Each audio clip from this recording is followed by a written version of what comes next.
This past weekend, we got word through some of our friends that a very different dog had been dropped off at one of the rescues that we help support with dog transports.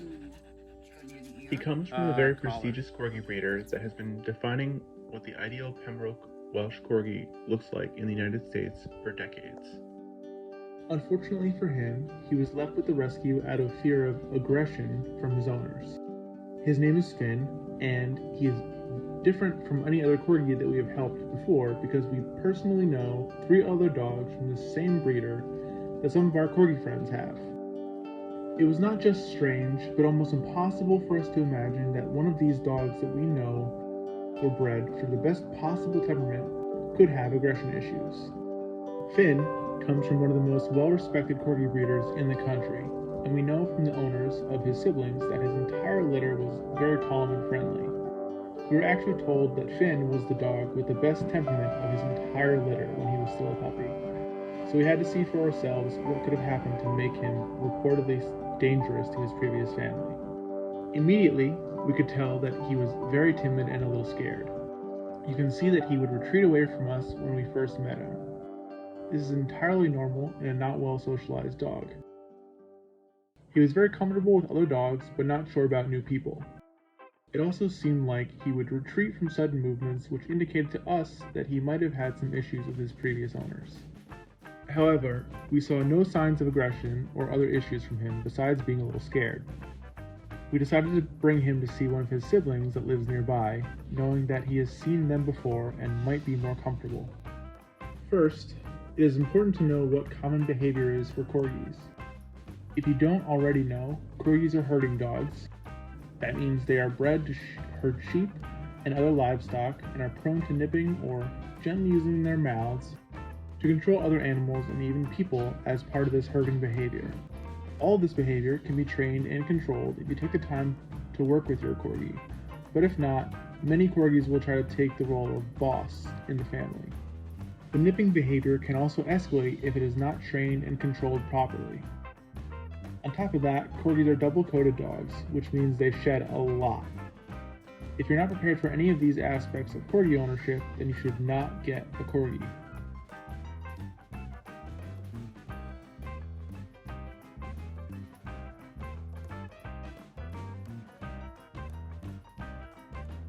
Amazingly, once he saw his brother and his brother's parents that he knew, his entire demeanor changed.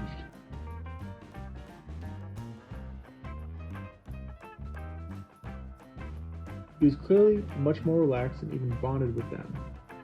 This further cemented the idea that he had never gotten the more structured upbringing that corgis need to help them better adjust to change and dealing with new things. Since his owners had not helped build an adequate level of trust with their own household, Finn did not know how to interact with new people. We suspect that he had never really received consistent obedience training, which would have helped him better navigate the world around him.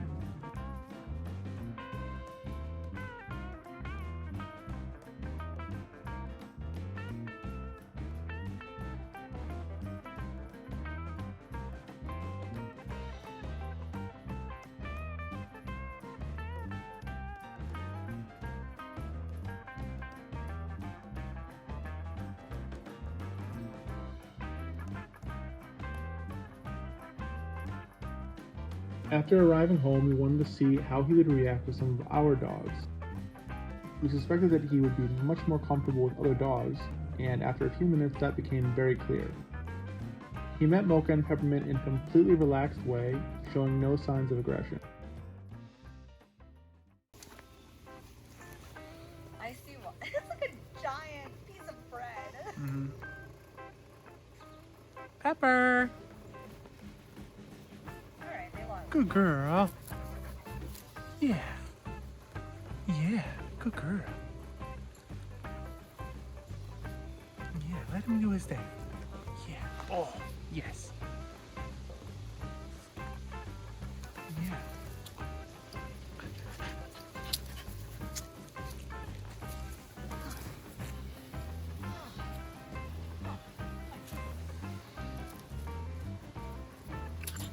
Yeah. There we go. Yes.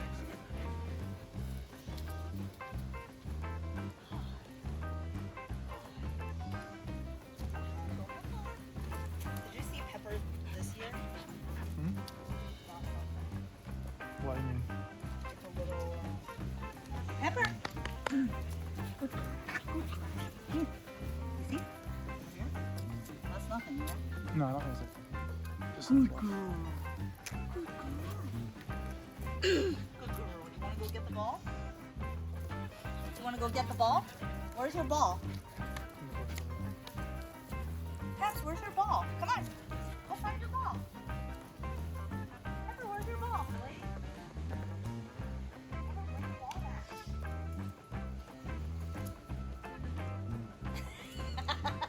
She's already too tired, I think. To care.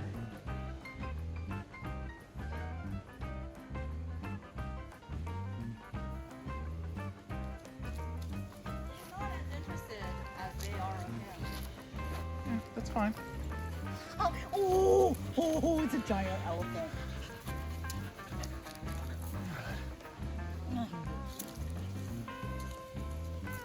Look it. Look it. Look it.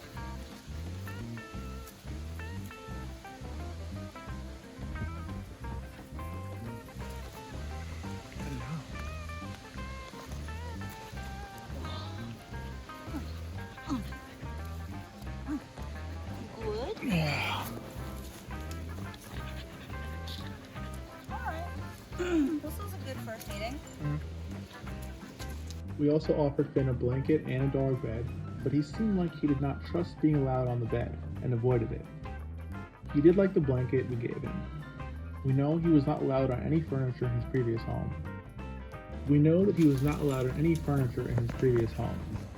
We suspect that many of his supposed issues might stem from overly strict enforcement of some rules with a lack of exposure and desensitization, things like grooming tools and touching all over his body, to make vet visits and other interactions less stressful for him. What? You can play. After some further decompression, Finn even tried to play with Peppermint, but was eventually overloaded. You don't need my permission to play. As you can probably guess yourself by now, it seems like Finn was not allowed to be a normal dog, so he does not know how to interact when faced with more normal dog behaviors.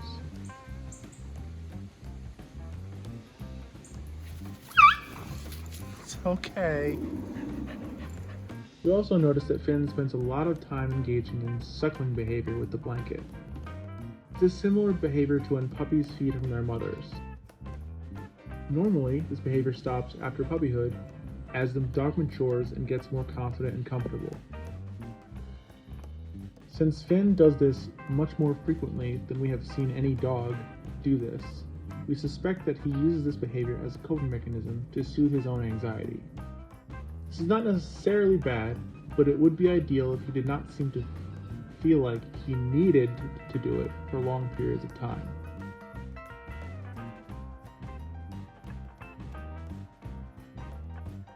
Despite all this, within the first 2 days of having him in our home, he met all of our dogs and even tried to start playing with them. Oh, good boy. Good boy, Chai. Good boy. Yeah, good boy. Good boy, Ty. Alright, do you want to add one more? Yeah. He started seeking our attention more and more as well. We really feel that the only thing he needs is encouragement and structured guidance from people so that he can learn to deal with changes that happen around him in a safe way. We will be digging further into his background in the coming weeks as we evaluate him during this foster period.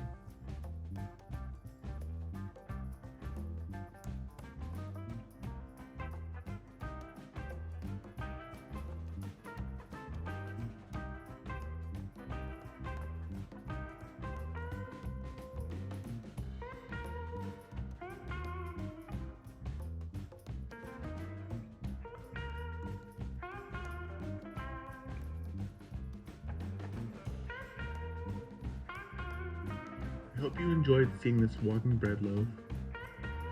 We are currently fostering him, but he's not available for general adoption because of his very special circumstance. Subscribe for more updates about this fur potato as we evaluate his temperament and try to determine why he was abandoned by his previous owners. Thank you for watching. Please spay and neuter your pets and be kind to animals.